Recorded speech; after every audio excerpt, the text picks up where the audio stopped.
So you asked me what does 4 trillion look like? I'll tell you what 4.2 trillion looks like, because that is the money that we've given for development since 2023 up to now, right? Yes. Okay, hold on. 4.23 trillion shillings, money given towards development since 2023, from 2023 January. Yes. Because, 2022 September, after the swearing in, and a couple of things happening after that, 100 days after that, we're at January 2023. Yes. All right, go. So that money, when we were looking at it, we realized what was the problem. What brought maandamano last year? People were saying, oh, wanauza airport, Adani, right? Oh, so we needed an airport. So out of this development expenditure that we have allowed them to have, we should have done an airport 1.5 times or twice JKIA at a cost of 1.1 trillion shillings. So would have been finished. We will have been, ingeisha tungekuwa sasa tumemaliza. Hiyo tu ndio ilikuwa issue. Okay, tungekuwa tumemaliza. Okay, what was the other issue? Tunataka tujenge mabarabara, tufanye nini? Okay, very nice. We could have done 10,000 kilometers of roads, and that means roads all over Kenya at a cost of 150 million Kenyan shillings per kilometer. So what was the other problem? Masomo, watoto wetu, we have seen, wanasomea chini ya mti. Very well. We could have done classrooms, 100,000 classrooms. Do you know what it means to have 100,000 top up? On top of what it on top, it means no child in Kenya would be studying under a tree. So we could have added 100,000 classes at a cost of 1.2 million Kenyan shillings per class. What else was there? What was the other problem? Oh, tunajenga stadium, tunafanya nini? Very well. We could have done what is this thing that they are saying now? They were saying dams, we could have done 47 dams at a cost of 20 billion Kenyan shilling per dam. They are saying, oh, healthcare, we could have done 47 level 6 hospitals. That's the best hospital. Fully equipped hospitals.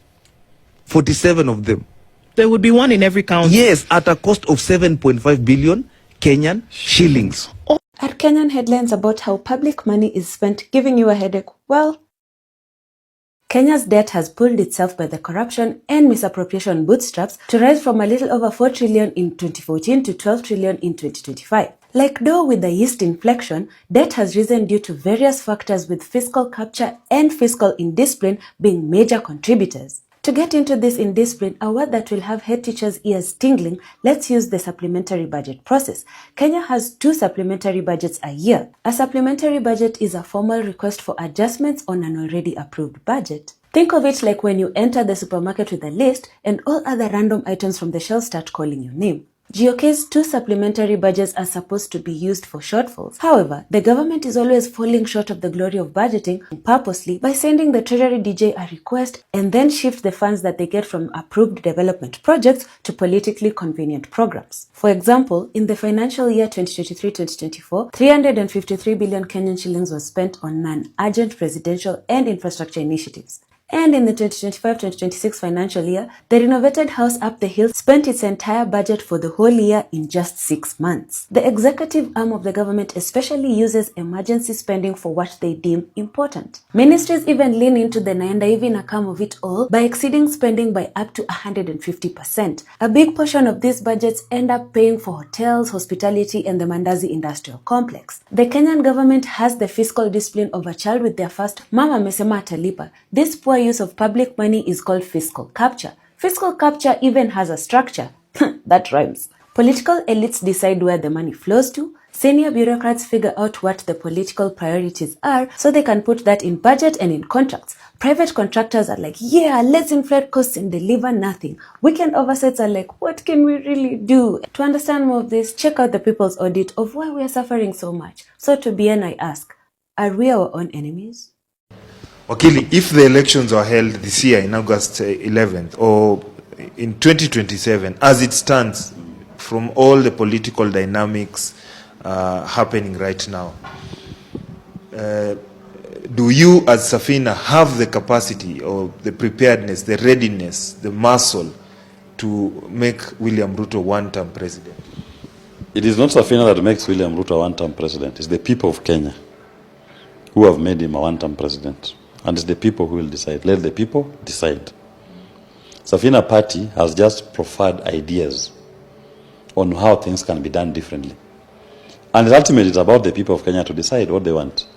As Safina party, we've said, don't pay 16% VAT. The cost of goods and services must collapse by 11%. If the Kenyan people say that they don't want the cost of goods and services to come down by 11%, they want to pay more, William Ruto is there. If the Kenyan Safina party has said, we will not borrow from the domestic market, you have access to capital at low interest rates. If the Kenyan people want interest rates to be at still 20%, 25% interest rate, William Ruto is there. They can vote for him. But if you want interest rates to fall to 4%, 3%, Safina is here. If you want to continue paying shift share and getting poor quality health services, William Ruto is there. But if you want to access quality healthcare services without paying an additional coin, we apply your taxpayer money towards your treatment, what you already paid in your taxes, then Safina is here. But if you think that no, we should pay more for healthcare, William Ruto is there. If you want to continue paying for education from primary to TVET, William Ruto is there. But if you want to be able to access quality education without paying an additional cost that your taxpayer money already contributed is applied towards ensuring every kid in this country gets at basic minimum tertiary education, Safina is here.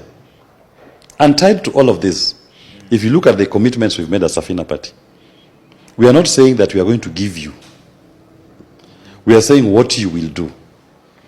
It is not the government that falls sick. It's the people. So if you voted on a platform that we are not going to pay additional cost, then just take your patient to hospital.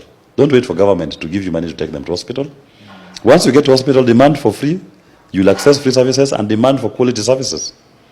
If we say you are not paying school fees, it's not government that pays school fees. It's the parent. Take your kid to school. Don't pay. Demand for enough teachers now. Enough classrooms for increased enrollment. If we say that you don't pay 16% VAT, it is 5% sales tax. It's not government that pays for VAT. It's the people.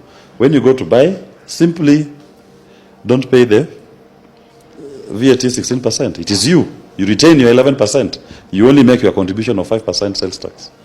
So power is in the hands of the people, not in the hands of the leadership. Ours is merely to facilitate the actualization of the people. Okay, let's conclude this interview by just getting your opinion about I know we are talking about the status quo and new ideas, legacy politicians and now the fresh politicians that have never been in power like yourself. How is this election going to be won or lost in between the two factions? The elections will be won on the economy. That is where the Kenyan people are. It's about the economy. As James Carville used to say, it's the economy, stupid. To mean, all that the Kenyan people care about today is food on their table and money on their pockets. That is all they want. William Ruto promises them more taxes. He's going to increase their taxes this year. When the finance bill comes, he will increase their taxes next year. Safina Party has told you, VAT 16% is out. And every Kenyan pays VAT. We are going to have a 5% sales tax. So if you want to pay more taxes, they'll be with William Ruto and legacy politicians. If you want a reduction in your taxes, to every Kenyan, not just payslip holders, Safina Party is here.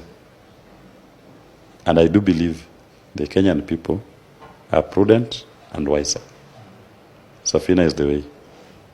Any events to look forward to towards in 2026 for Safina Party? Any enhanced campaigns, grassroots mobilization, door-to-door campaign? It's going on. The conversation within Safina is going on. And the Kenyan people are showing great interest to work with Safina Party. And we have started our activation on the grassroots. And very many people are volunteering to help push the message of Safina to their friends, to their neighbors, to their associates, just to make sure that we redefine what our politics is about. It's about the people, not about legacy politicians.